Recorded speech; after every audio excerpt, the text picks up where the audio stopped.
Hi,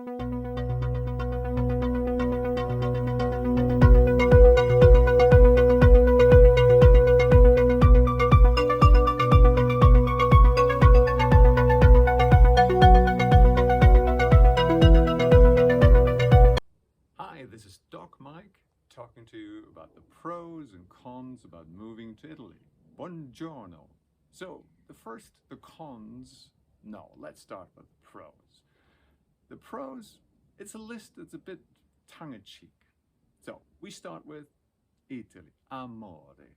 You have la dolce vita, you have pasta, you have antipasti misti, you have gelato, ice cream. You can even study ice cream at an Italian university. They obviously think their ice cream is the best in the world. Well, I think so. It's fantastic.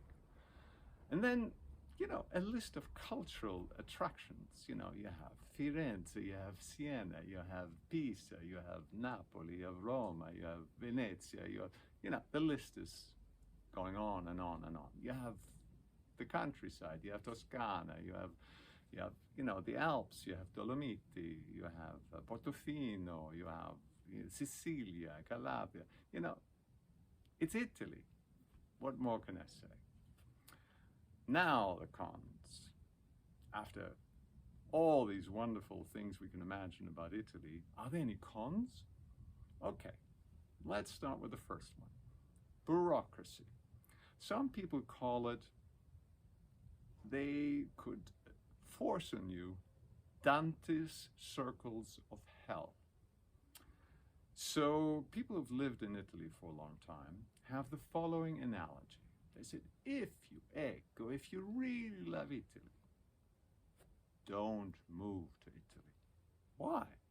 They say, if you move to Italy and the bureaucracy is the Dante's circles of hell that you have to live through, weekly, monthly, yearly, you will not want to stay in Italy. You will lose your love for Italy. And who wants to lose the love for Italy?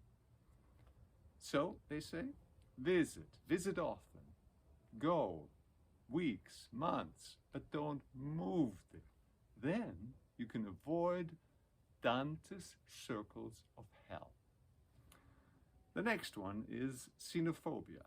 Some people may have heard about xenophobia in Italy. Obviously, it's not only happening in Italy, but a couple of years ago, it was in the press, and it was apparent that when a non-Caucasian, meaning black, African soccer player was playing in Italy, and he was not playing at home, he was playing at the faraway team, and away playing, whenever he kicked the ball and dribbled this black player, the whole stadium, 60,000, 80,000 people of the opponents where they were playing were making ape-like sounds.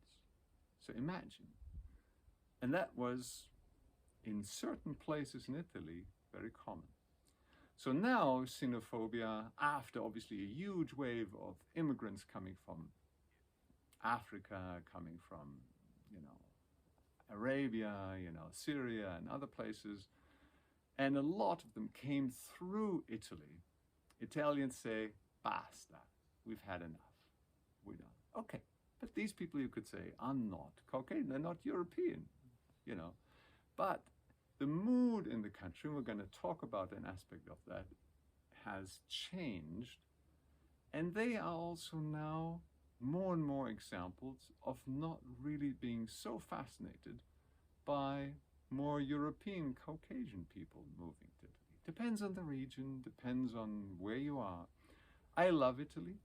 I have a lot of Italian friends. I lived there.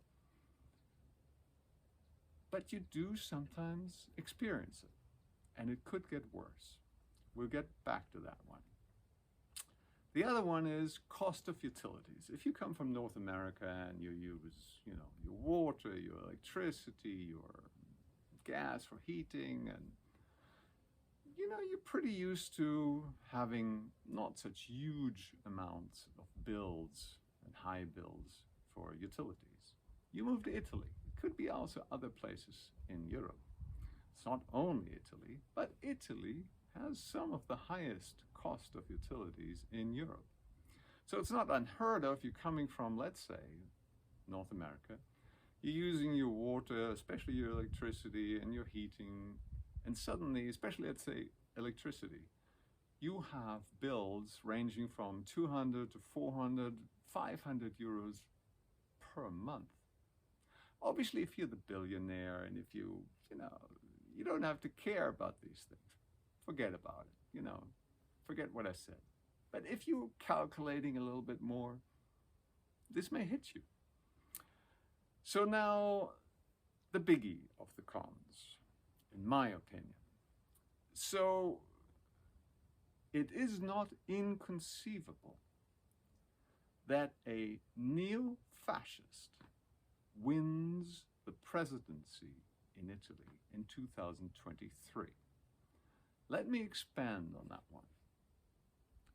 The neo-fascists are right now, meaning the far right, and some of them are really neo-fascists, the following fractions in Italian politics. So the number one are called Fratelli d'Italia, the Brothers of Italy. After that, also far right, is the League. A gentleman is running with that, is leading that, is called Salvini, currently in the government. And then there's the center, also right movement.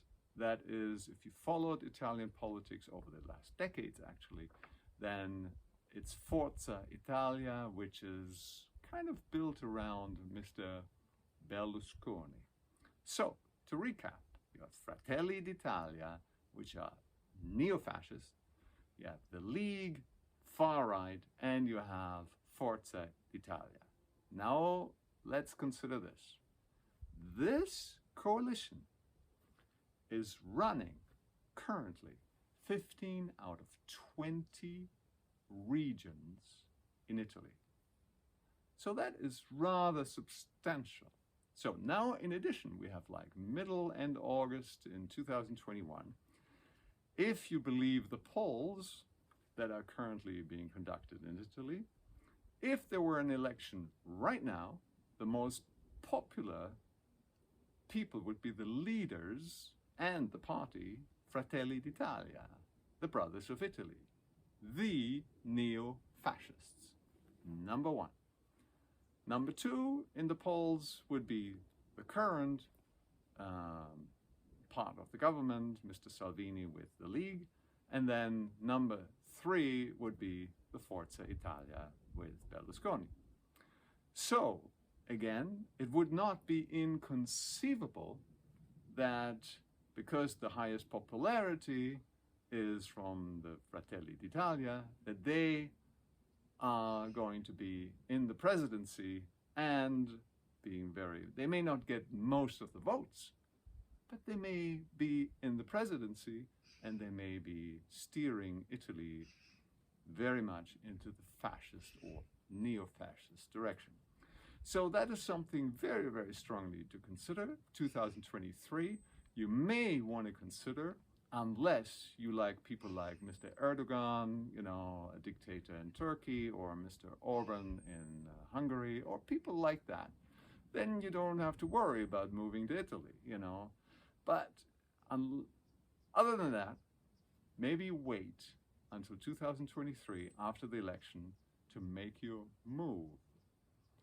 So, thanks for watching, and see you soon back on this channel for more global analysis of news. Arrivederci.